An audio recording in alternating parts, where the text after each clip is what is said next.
All right, then casually explain Gen Z versus millennials. Let's get into This it. video is sponsored by Incogni. Incogni. When someone says they were Whoa. born in the year 2002, I automatically think, damn, this is the oldest looking 6-year-old I've ever seen.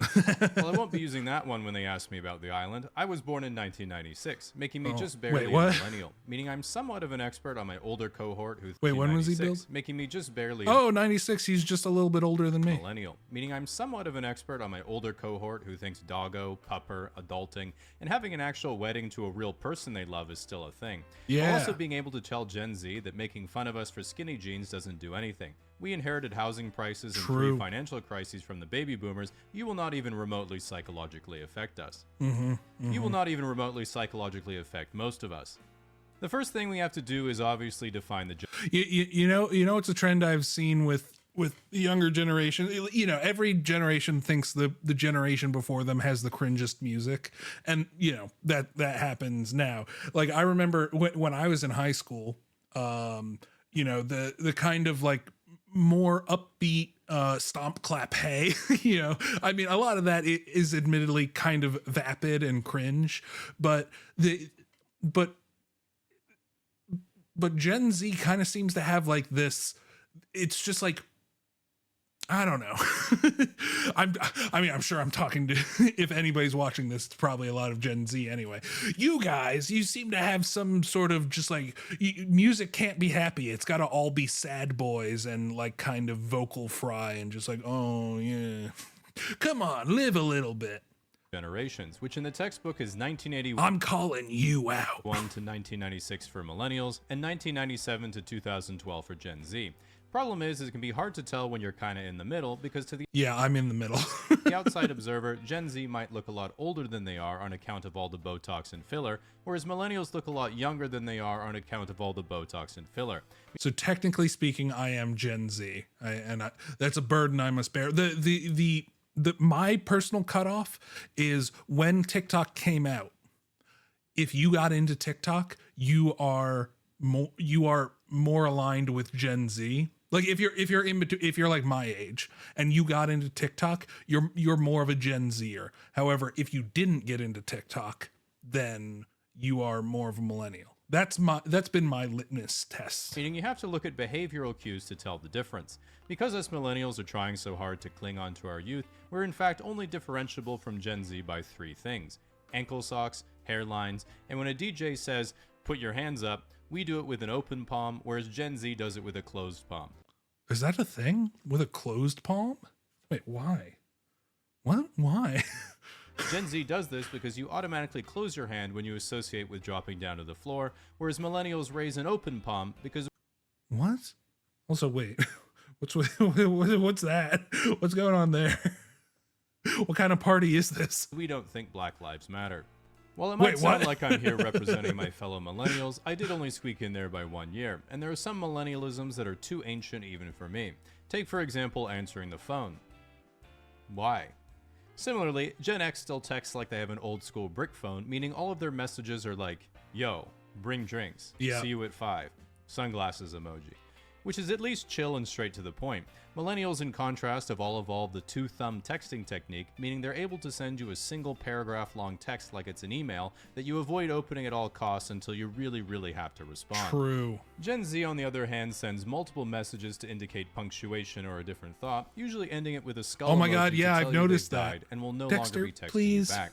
If you're a smug elder millennial who's like, why does my younger sibling send 4 messages back to back when they could have just typed it in 1 message? That shit is so annoying. It's annoying only because like my phone will just be like beside me and I'll hear it ping off and I'll be like, oh, I'll check that in a second. And then it's just like bing, bing, bing, bing. First of all, if you're annoyed because you have your phone on vibrate when I'm texting you, you can stick it up your ass. Second, if you've looked at literacy statistics recently, Gen Z doesn't know how to read, so they don't know how to punctuate in the first place. And lastly, multiple messages is clearly the superior form of texting, anyone except your boss, because it allows you to better punctuate your rap battles with the homies. I just, okay, well, if you're doing a rap battle, if you think about enough. it, line breaks are literally poetry. Yeah, but you can just put I put line breaks in my texts and messages. You can put a line break in there. You don't have to send messages.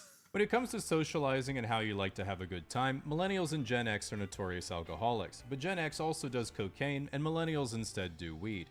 Gen X are alcoholics on cocaine because it was the rock and roll culture of the time, whereas millennials are alcoholics and smoke weed because they all have anxiety and need to self-medicate in order to socialize.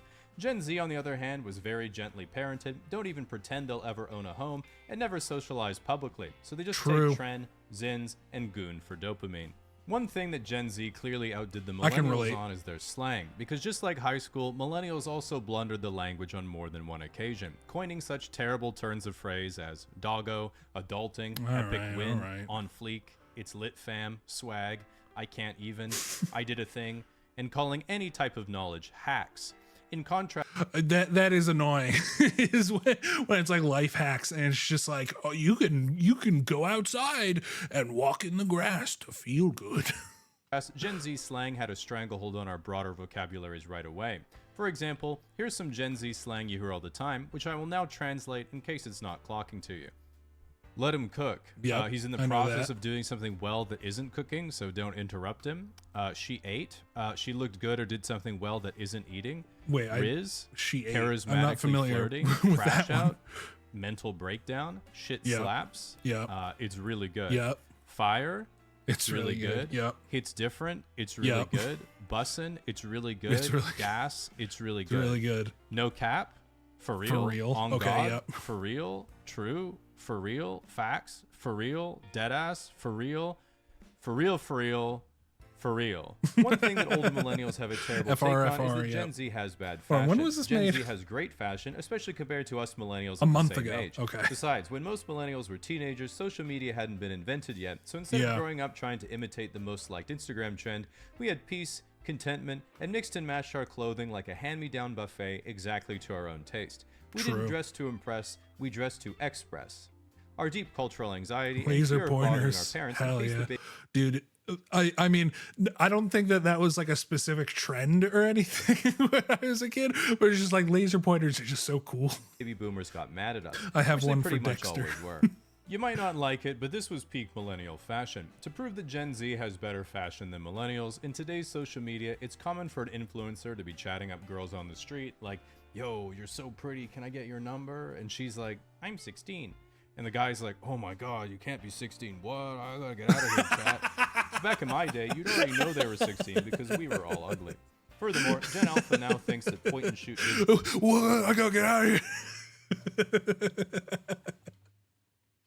That's actually so fucking true. The cameras give a cool vintage look, meaning guess what? Low rise, but not for me, for the influencers. All right, let me just clarify that. I don't hit on 16-year-olds. dazzled jeans are getting I'm not an influencer yet. One day. Thrifted, and American Apparel hoodies are right around the corner. We are so back, baby. At the end of the day, ask most millennials, and we sort of feel we grew up in the best era to be kids, but the worst era to be adults. Gen Z, on the other hand, just thinks, yeah.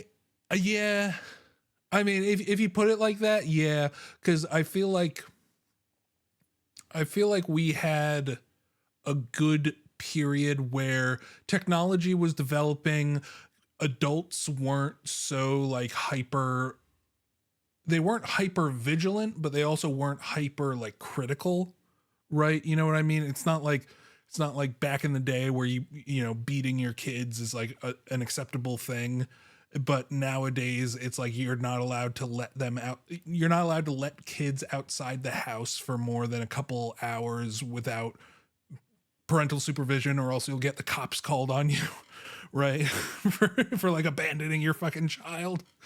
Yeah, I mean, maybe. I always try to take thoughts like that like with caution, because everybody always thinks that their generation is the best thing, right? And there's good things about every generation, right? And there are bad things. But yeah, also adulting, as millennials say, sucks because we're inheriting crazy amounts of debt and political issues, and just nobody gives a fuck, and just rampant consumerism, and not enough money or housing to go around. Things were actually good. As an example, when someone says make America great again, Gen Z thinks you can't make something great again if it was always trash. But baby boomers think, I remember when me and Steve worked for Chrysler and Detroit was the richest city in the whole world. I bought a house for me, my wife, and my 8 brothers and sisters back when we were 23. But millennials... Yeah, that's fucking crazy. Just, oh my God, it's so annoying. As somebody who is like I have a relatively decent job. It's not like a super well-paying job, but I feel like most people my age would be happy to have this job. And I struggle with like having a decent living space. Like I'm living in a fucking attic, for Christ's sake. I'm a programmer. I feel like I should have a house. Here make America great again and think, remember the first 150 Pokemon, the Sega Genesis, Rock Band, I never had growing Sega up without Genesis, a cell phone, when you made YouTube videos just for fun, getting free malware on LimeWire, using an iPod Touch to pretend to drink beer. So the iPod Touch was just so novel. Oh my God, so much nostalgia. It's fucking insane. This is hitting me. This is hitting me hard. You can tell my age. You can tell how my people age would say too soon. After you made a 9/11 joke, remember how badly we fucked up our teenage people still say that years, but it didn't matter because we had no social media? Remember smog? Yeah, that's another thing. Is like you can't, being a kid nowadays must suck because everything, even if you're good about it, you're still going to end up on the internet in some way, shape, or form, right? It fucking sucks. You can't make mistakes anymore, right? That's what really sucks. As I was reading this, I got nostalgic and remembered some more things, so I redid the video so I could keep going. Remember Del Toro Quest? Ordering things from the Scholastic Book Fair? Yes. Oh my God. The best thing I ever ordered from the book fair was the RuneScape handbook. I still have it. Oh my God. The Bermuda Triangle? Yes. All right. Remember burning a CD? Remember CD drives in the first place? Yeah. Remember when DLC was just another game called an expansion pack? I never had any games because I never played on like the PC or anything. I always played on PlayStation 2 when I was younger, and PS3. PS3 was my first introduction to like DLC with like COD Zombies maps, and my mom would not let me buy any of them like ever. Remember rewinding a VHS before you returned it to Blockbuster? No, I never had to do that. I was too young to actually return. Us millennials are going to go stare at the Winamp visualizer for a while. You guys... Because my mom would be the one, my mom or dad would be the one to return the videotapes. You guys can talk amongst yourselves. Now, unlike me and most of the people I know who can't remember anything, nearly everything that you've done online is remembered forever somewhere, which is why you should consider today's sponsor, Incogni. As we both know, your online activity is not just stored forever between the two of us in our OnlyFans DMs, but also by data brokers, who resell your information online to whoever wants to get their grubby little hands on. Yeah, Incogni, I paid for their service one time, and you know, they are I'm not going to say anything bad, but yeah, I'll just say they are obviously incentivized to not give you the full service. Like if it was just like a one-time payment, like give me fucking $300 and I'll wipe you off the internet. That would be great. And I'm sure there are probably some services like this, but it's a subscription service, so you know. You might have heard the saying, if you're not paying for the product, you are the product. This wasn't the case for LimeWire, that was just piracy, but nowadays it's pretty much true. When you submit your data online to a website, or they ask to track your information in exchange for a cookie that they never seem to deliver, that data is often getting stored and resold to third parties who might want to scam, spam, or God forbid call you on the phone. Incogni acts on your behalf to request that these large brokers remove your data, which they're obligated to do upon request, but rely upon no one actually doing that because it would be really annoying and take ages. If you'd like to give Incogni a try, all right, give him. Use code casually at incogni.com with my glowing endorsement.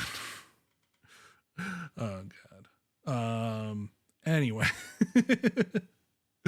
give this a thumbs up.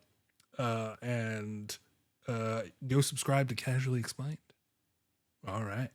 For more fucking nostalgia.